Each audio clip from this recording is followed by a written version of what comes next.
حضرات محترم، آج آپ کے اس شہر کولاڈ میں پہلی مرتبہ حاضری کا موقع ملا۔ آپ حضرات کی محبتوں کا صلہ اللہ سے مانگتے ہوئے دعا گو ہوں کہ پروردگار آپ کی دنیا اور آخرت دونوں کو کامیاب فرمائے۔ حضرات محترم، اللہ رب العالمین نے ہم سب کو محبوب مخلوق بنایا۔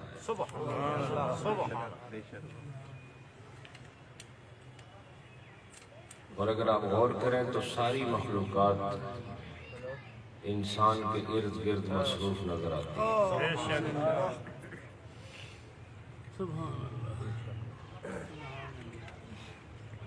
فرشتے بھی انسان کے ساتھ کام کر رہے ہیں،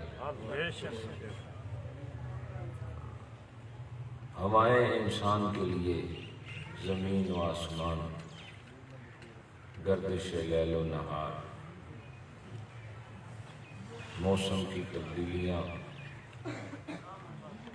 کھیت و کھلیان، خشکی و تری، جس جانب نظر دوڑائیں ہر چیز انسان کی خدمت کر رہی ہے۔ اور اس کا سبب یہ ہے کہ انسان اللہ کی محبوب مخلوق ہے۔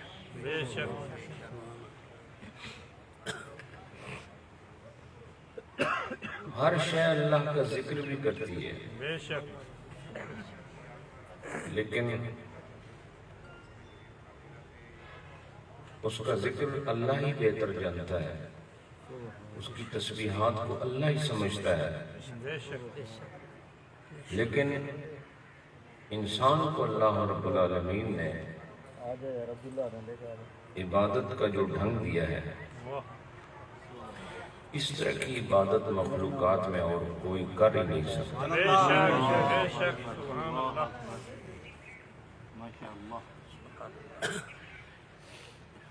حضرات، اس میں کوئی شک نہیں کہ فرشتے بھی اللہ کے بندے ہیں اور اللہ کے حکم کی پابندی میں وقت صرف کر رہے ہیں، لیکن عبادات کا جو مکمل نظام اللہ نے انسانوں کو دیا ہے، ایسا نظام فرشتوں کے پاس بھی نہیں ہے۔ فرشتوں میں کوئی سجدہ کرتا ہے، کوئی رکوع کرتا ہے، کوئی قیام کرتا ہے، کوئی تسبیح کرتا ہے، کوئی تحلیل کرتا ہے، کوئی اللہ کی تقدیس بیان کرتا ہے، لیکن یہ سب کچھ اللہ رب العالمین نے ایک انسان کی 2 رکعتوں میں محفوظ کیا۔ پھر عبادات کی ان وسعتوں میں اگر آپ غور کریں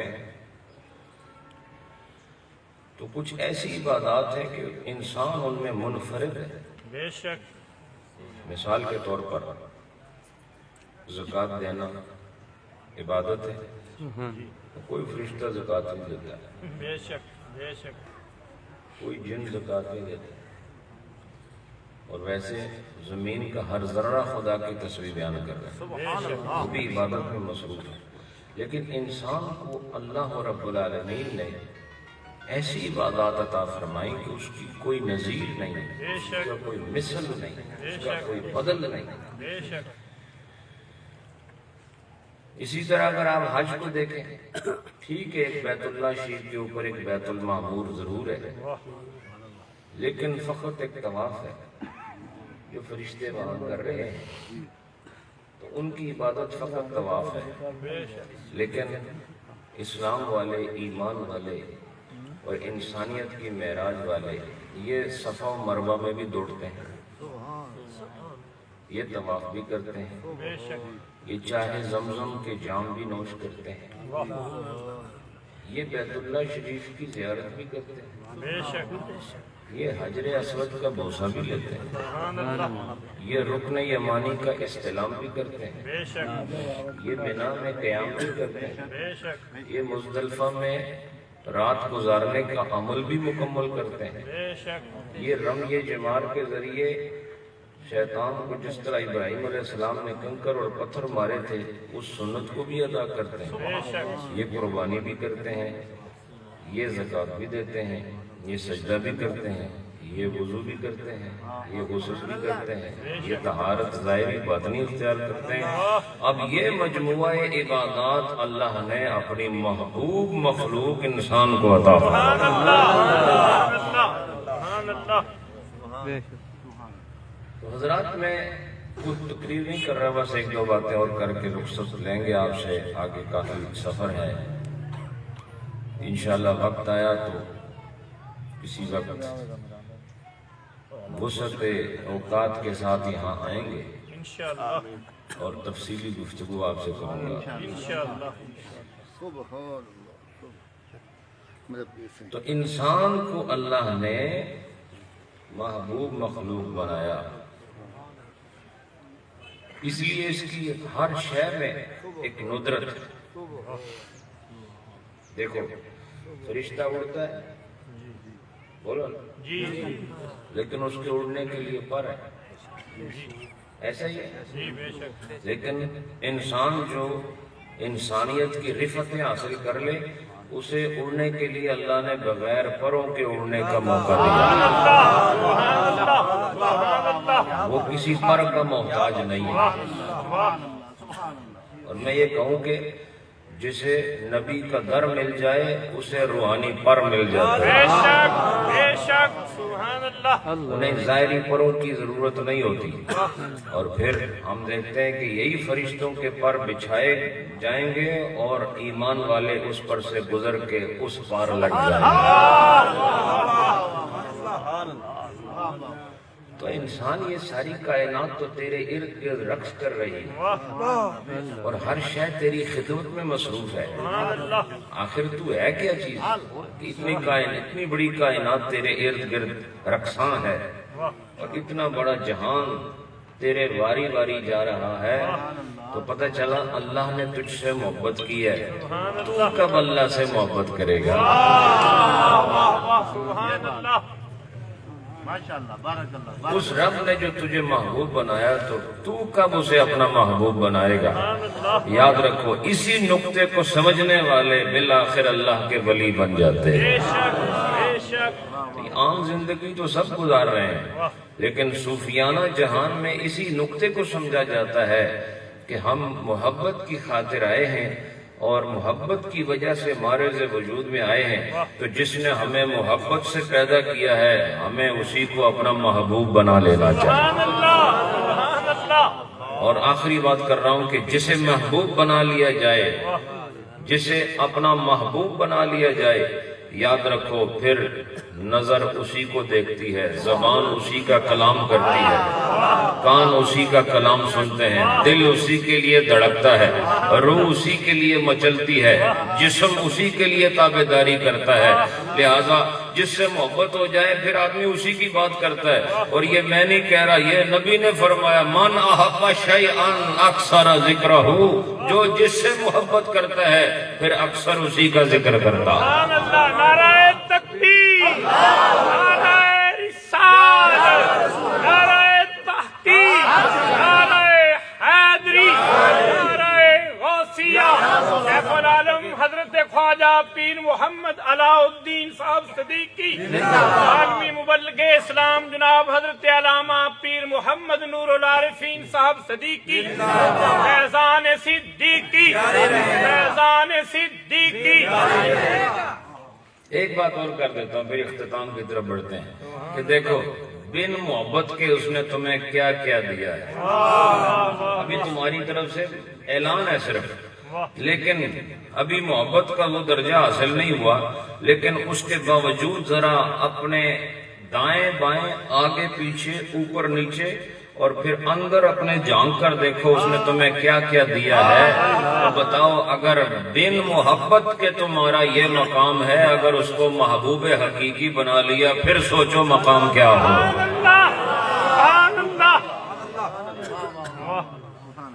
حضرات اللہ سے محبت کیا کرو، آمین آمین اپنے مالک سے جو محبت نہ کرے وہ بھی کوئی غلام ہوتا ہے، جو اپنے مالک کو بھول جائے وہ بھی کوئی نوکر ہوتا ہے۔ بے شک بے شک یاد رکھو ہم سب اپنے مالک کے نوکر ہیں۔ نوکر ہیں، بے شک اور ایک چیز آپ کو بتاؤں، دنیا والوں کی نوکری کرنے سے عزت میں کمی ہوتی ہے، اور مالک کی نوکری اور نبی کی نوکری کرنے والے کو جہان میں عزتیں عطا ہوتی ہیں۔ بے شک میں آپ کو بتاؤں کہ نبی کا نوکر سارے کائنات کے بادشاہوں کو ایک طرف کھڑا کر دو، اور میرے نبی کی بارگاہ میں ایک رات نوکری کرنے والے کو ایک طرف کھڑا کرو، یہ سارے مل کر جتنے کائنات کے بادشاہ ہیں میرے نبی کے نوکر کا مقابلہ نہیں کر سکتے۔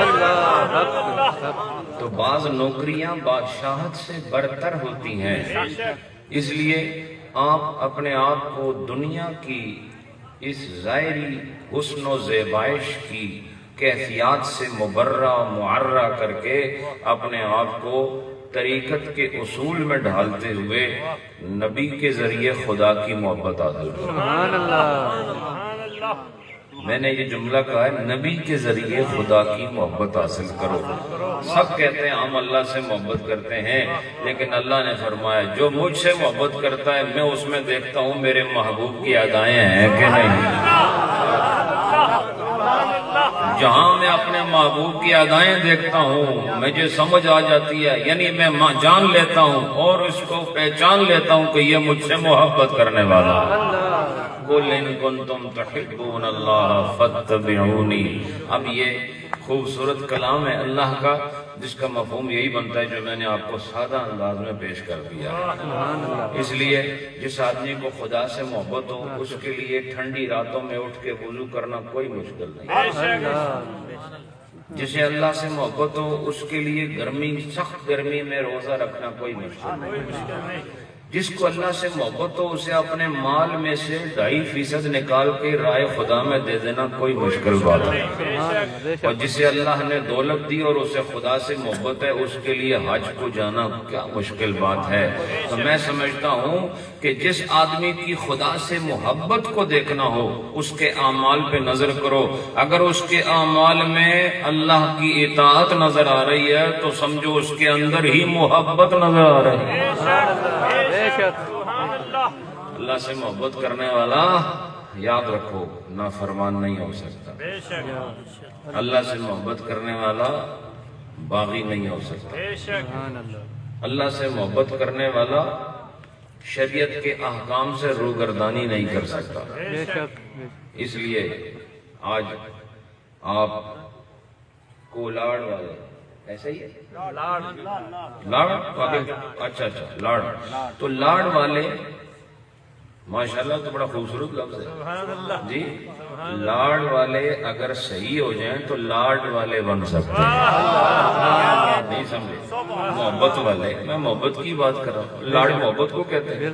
فرمایا کہ آپ لاڑ والے ہو نا تو اب محبت والے ہو جاؤ۔ محبت والے ہونے کے لیے کیا ہے کہ لاڑ والے کسی کے لڑ لگ جاؤ جی، اور جس کسی کے لڑ لگو یہ دیکھ لینا کہ اس کا تعلق اندر سے گنبد خضرا کے مکین سے متصل ہو۔ جب اس کے لڑ لگ جاؤ گے تو یہی لاڑ والے بن جاؤ۔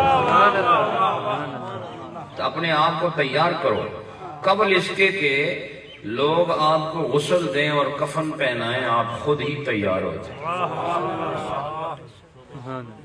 اچھا ایک دوسرا آدمی آپ کو تیار کرتا ہے، وہ خوبصورت طریقے سے تیار کرے گا یا خود آپ اپنی تیاری بہتر کر سکتے ہیں؟ بندہ یہ چاہتا ہے میں بہت خوبصورت لگوں، سونیا تو سونا جی، خود اگر اس کے ہاتھ میں آ جائے، آدمی یہی چاہتا ہے میں سب سے خوبصورت لگوں۔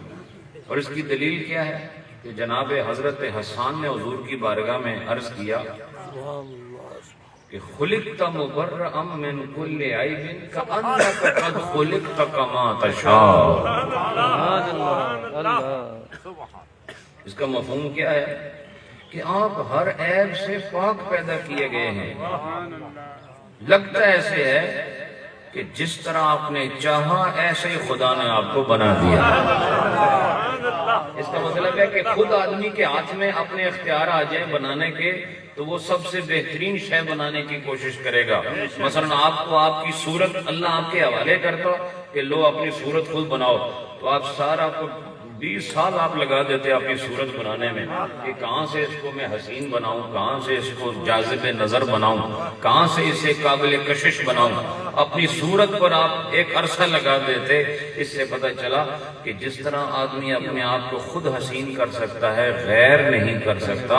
تو ہم کہتے ہیں کہ قبل اس کے کہ تمہیں گھر والے غسل دے کے صاف کر کے کفن پہنائیں, یہ تیاری بڑی عارضی سی ہے. تم اس سے پہلے ہی تیار ہو جاؤ, اس لیے کہ جو تیاری تم کرو گے وہ غیر نہیں کر سکتا. جو نمازیں تم نے پڑھنی ہیں وہ غیر نے نہیں پڑھنی, جو روزہ تم نے رکھنا ہے وہ غیر نے نہیں رکھنا, جو زکوٰۃ تم نے دینی ہے وہ غیر نے نہیں دینی.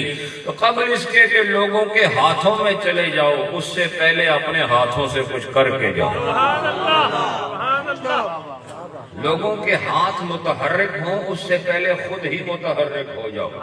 اور قبل اس کے کہ تم کسی اور کے حوالے ہو جاؤ, تمہیں جو خدا نے موقع دیا ہے اس سے فائدہ اٹھا کر بندگی کے اعلیٰ منصب پر فائد ہو جاؤ. یاد رکھو بندہ اپنی شکل سے نہیں پہچانا جاتا, بندہ بندگی سے پہچانا جاتا.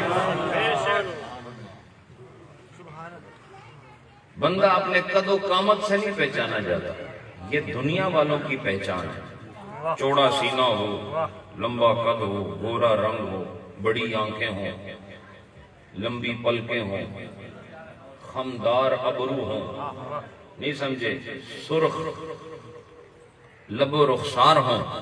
تو میں یہ تو عام سی چیز ہے, ہر آدمی کی نظر یہاں جاتی ہے, لیکن صاحب نظر کی نظر یہاں نہیں جاتی, کہیں اور جاتی.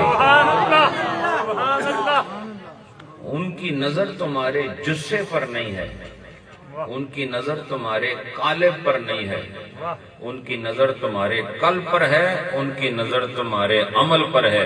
اور میں آپ کو بتاؤں عمل درست کرنے کا طریقہ کیا ہے. عمل کو درست کرنے کے لیے دل کو درست کرنا ہے. اور یاد رکھو حضور نے فرمایا کہ جس کا دل درست ہو گیا اس کا سارا جسم درست ہو گیا. اس لیے اہل اللہ ذکر کراتے ہیں, دلوں کی صفائی کا ذریعہ ہوتا ہے. اعلی طہارت ہے ذکر, جس طرح پانی اعلی طہارت ہے نا. میں یہ فقہی اصطلاح استعمال کر رہا ہوں. سبحان اللہ. پانی کیا ہے, وضو کیا ہے, اعلی طہارت ہے. اور اس کے ذریعے ہم طہارت حاصل کرتے ہیں. تو جس شے سے کوئی طہارت حاصل کی جائے وہی اعلی وضو ہے, پانی ہے, اور وضو خود اعلی طہارت ہے. لہذا دلوں کی طہارت کے لیے ذکر اللہ کا ذریعہ اللہ نے ہمیں عطا فرمایا. اور میں آپ کو اس موجودہ دور میں یہ بتانا چاہتا ہوں کہ ان مجلسوں میں جایا کریں جہاں اللہ کا ذکر کثرت سے ہو. چونکہ ذکر کی کثرت غفلت کو رفع کر دیتی ہے. جہاں کثرت ذکر ہو وہاں غفلت رفع ہو جاتی ہے, غفلت بھاگ جاتی ہے. آپ کو پتہ ہے جب آدمی غافل ہو, غافل کا مطلب بے خبر, آپ کی ٹرین جانے والی اور آپ کو پتہ ہی نہیں, تو یہ غفلت ہے نا. اگر وہ پلیٹ فارم چھوڑ گئی اس کے بعد آپ دیکھیں گے ٹرین دور جاتی ہوئی, اس وقت بڑی حسرت ہوتی ہے, بڑی ندامت ہوتی ہے, بڑی افسردگی ہوتی ہے. بالکل موت کے وقت بھی ایسا ہی ہوگا. ہم چاہتے ہیں قبل اس کے کہ آپ کی زندگی آپ کے جسم کے پلیٹ فارم کو چھوڑ کے آگے چلی جائے اور آپ حسرتوں کا ایک محور بن جائیں. اس سے پہلے اس زندگی کو بندگی کا نور دے دیں. اللہ آپ سب کو خوش رکھے, پاکیزگی عطا فرمائے, طہارت عطا فرمائے, آپ کو بندگی کا شوق عطا فرمائے, اللہ آپ کو جھکنے کی توفیق عطا فرمائے. آپ کے مال میں جو عبادات آپ پر لازم ہے اللہ ان کی ادائیگی کی توفیق عطا فرمائے، آپ کی جان میں جو عبادات آپ پر لازم ہے اللہ ان کی ادائیگی اور ان سے سبک دوشی کی توفیق عطا فرمائے۔ اور یاد رکھو اگر ان چیزوں سے گزر کر ایک اور مرحلہ ہے کہ آپ کے دل کی جو عبادات ہے خدا وہ بھی آپ کو نصیب کرے، اور دل کی عبادت حاصل کرنے کے لیے دل والوں کی سنگت چاہیے، پاکان امت کی صحبت چاہیے۔ اللہ خوش رکھے آپ سب کو۔ تھوڑا سا ذکر اس کے بعد انشاءاللہ دعا، پہلے میں پڑھوں گا بعد میں آپ نے پڑھنا۔ لا الہ الا اللہ، لا